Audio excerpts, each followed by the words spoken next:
Okay, I'll go ahead and get this started here. It's more important to get it up than wait for folks because we're not going to do any discussion today off the chat anyway. I could have made a recorded one and put it up, but I just figured I'd do that. Hello, everyone, as you come in. I'm Roy Potter. This is an impromptu of the Potter Expositor.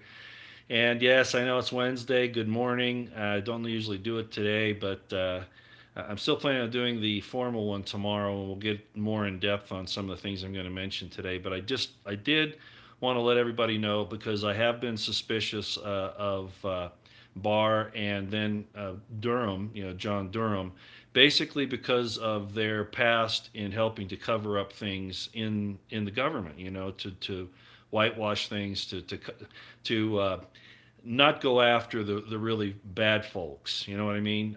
For instance, in the Barr case, the Ruby Ridge with Lon Horiuchi as just an example, and then the situation with John Durham, although he's done a fantastic job in going after rogue and criminal CIA and FBI people, other law enforcement, intelligence people in the government. It's been mostly the low hanging fruit, as headlines with a voice mentioned in their upload yesterday called "The Fix Is In." He didn't go after Mueller, and he should have. Mueller helped to cover that up and did not. You know, Mueller's just a crooked man. He's just an evil, crooked man, and I think we all know that. And it's unfortunate that Durham gave him a walk. Now, I talked to my Republican insider about that yesterday, and he said, "Well, look, Roy, just so you know, we're talking about the powers that be in D.C.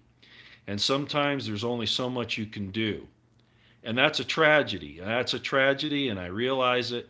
But he did say, look, at least they made an issue of this, and they exonerated those four guys. Durham did. He put an FBI agent and a Boston police officer in prison. Who's done that before? And I gotta admit, it's true. I don't like Mueller getting off. I'm not going to like it if Clinton and Obama get off because of these DC politics. But at any rate, I just wanted to come on today and just say that my confidence in Barr and in Durham have increased dramatically over the last few days, despite my concerns that I've voiced. I'm supporting them, but I've voiced these concerns just like Headlines with a Voice did, and I put that out, of course, yesterday. But I'm relatively certain at this point that they're serious. I don't know, and I don't think anybody really is planning on them getting as high up the ladder as Clinton and Obama. I would like that. There's certainly more than enough evidence. Tom Fitton came out, the Judicial Watch guy, and showed FBI um, documents. And I tweeted this out this morning. Showed FBI documents where they call what they're doing on the Clinton emails as a cover-up. And then at the same time that Strzok is doing that, he's also instigating this investigation against the Trump campaign. One basically was supporting the other. Of course, the Trump campaign accusations were to cover up the Hillary wrongdoings and the Obama wrongdoings anyway. They found the emails, the White House had in there, all of that. So Obama knew and knew what was going on and supported Clinton in her illegal, criminal, treasonous activities. But he put Muslim Brotherhood people in the government too. So what would you expect?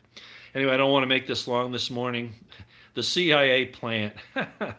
You don't know who I am, Stephen. They're like, go away. I'd get rid of you if I was able to do this on the phone. So at this point, I'm saying, you know what? It's very possible that Durham is going to do the right thing here. He's been our information from Joe DeGeneva yesterday is that he's already been on this for about 2 months. Remember, I said that it looked like. First of all, Barr said he was bringing in some of his own people into the DOJ. That's not to say they weren't already in the DOJ, but John Durham may have been one of these folks that he was having look at this thing when he first came in. And that's the way it's looking right now. And as I said yesterday, this is not looking good for John Huber. John Huber is, at the time that John Huber was put in by Sessions, I said John Huber is not a go-getter. He's not a high stakes guy. He's not a high energy prosecutor. He's never really done anything other than the mass shooting that happened at Trolley Square in Salt Lake City, and that was only about the weapons acquisitions. John John just isn't high power, and he can't go after the D.C. swamp. First of all, he's part of it. He's an SES, and I imagine Durham is too. But the swamp in D.C. and the influences in Utah over Huber, there was no way he was going to move forward in any aggressive manner. So the Durham appointment by Barr is an entirely different situation, and I see Durham as a real heavy hitter. So I think there's something that's pretty serious going on there. Um, so I'll wait till tomorrow to cover all the other basic information, but I did want to say that despite all of my concerns, I think we can bet on Durham and Barr getting a good number of people. As I've said from the beginning, a dozen, 2 dozen tops. Whether we actually get Clinton and Obama, I don't know, but we should get a number of the other key players, and maybe some changes in the structure of the DOJ and the FBI. The other thing I wanted to say, just real quick, is this whole thing with Iran and going to war there. I've tweeted out to President Trump several times this morning that he complained about the IC and how they failed over the last 60 years, and John Bolton and Mike Pompeo are part of that system.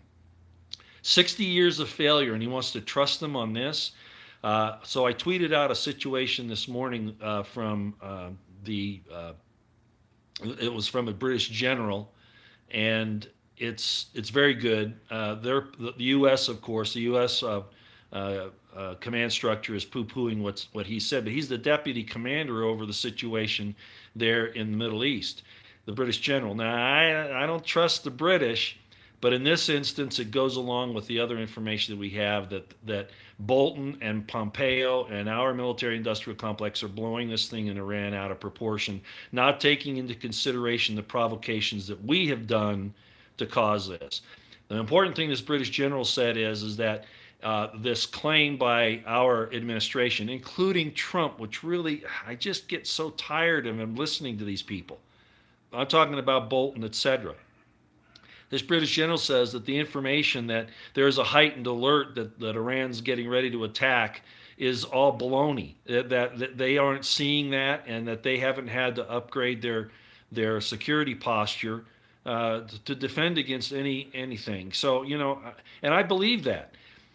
We had the information the other day that I put out that it was one of Bolton's group, the Iranian opposition group, the Mujahideen there, that is really run apparently by the CIA and Bolton, that had this thing with the boats that happened, false flag.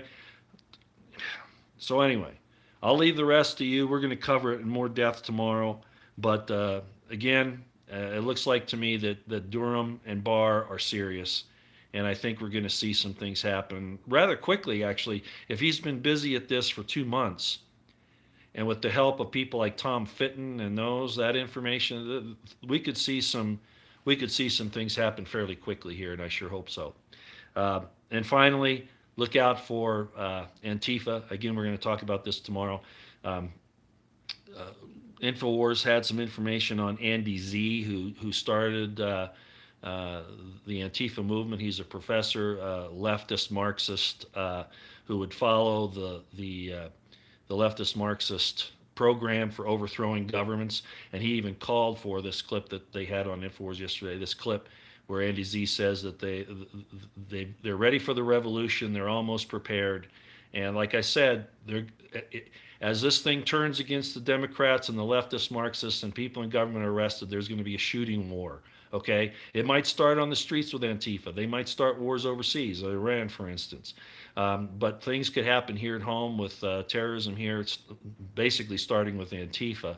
They might even blame it on the Iranian Guard. The Iranian Revolutionary Guard's not a terrorist organization. They might as well call Americans over there terrorist organizations under the same definitions that they're using for that. But at any rate, so and then finally. Joe DeGeneva said yesterday that, and this is again shows that there are people that are seeing that this could really happen, that if Nadler and Pelosi sent the sergeant of arms over there to arrest AG Bill Barr, that the U.S. Marshals and the sergeant at arms and his team, there'd probably be a gun battle And I think he was serious. I mean, it would be that bad. Sorry, I'm waving the camera around. Okay, I got to go. Just wanted to give you that update. Let's give Durham and Barr a chance here. I think they're on the right course. I think we can trust them to do the right thing. Not necessarily to go grab Clinton and Obama. That would be great. There's certainly more than enough evidence for it, but we'll take what we can get. Okay, let's just hope they don't cover up anything in the process. That's the main thing. Okay, I gotta go. Take out here. Yeah, keep your gas tanks full, your magazines full, your food stores, your all that stuff. You make sure that it's all ready to go. Okay, not that you're going to leave anywhere, but that you need to be prepared for any eventuality. Out here for now, folks. Thanks a lot.